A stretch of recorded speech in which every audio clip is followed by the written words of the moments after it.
पुन्हा एकदा आदिती शेतकरी कृषी केंद्रामध्ये सर्व शेतकरी मित्रांचं स्वागत आहे. माझ्यासोबत आहे आकारड्यामध्ये मुक्काम पोस्ट केट तालुका आंबेगाव. तर किती दिवसांचं बीट झालं हे? हे बीट साधारणतः एक 55 ते 60 दिवसाचं बीट आहे. 55 ते 60 दिवसात तुम्ही साईज बघू शकताय, पानं बघू शकताय. बीट भरपूर लोकांची ह्या टप्प्यामध्ये लालसर पडलेली, आपली लालसर पडलेली आहेत का? एक सुद्धा बीट लाल नाही, एक सुद्धा बीट पानं लाल नाही आहेत, बरोबर आहे. कीड वगैरे वाटतीये का? काहीच नाही. आत्तापर्यंत किती फवारण्या झाल्यात? फवारणी एक झाली, आता दुसरी फवारणी करायची. एक फवारणी झालेली, आता दुसरी फवारणी उद्या परवा आपण करणार आहे. हो, अशा प्रकारची बीटाची साईज होती. भरपूर बीट पातळ झाला असं वाटलं होतं, पण आज रोजी बीट बघू शकता एकदम जबरदस्त प्लॉट आहे.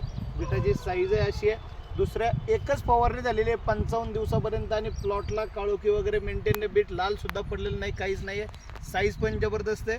तर मित्रांनो, कमी खर्चामध्ये उत्पन्न काढायचे. दुसरी फवारणी करताय, फक्त दुसरी फवारणी करण्यासाठी आपण त्यांना थोडं फुगवणीचे दिले, प्लॉट मेंटेन ठेवायचे दिले. अधिक माहितीसाठी संपर्क हक्काचं दुकान, आपलं दुकान आदिती शेतकरी कृषी केंद्र. धन्यवाद. रामकृष्ण हरी.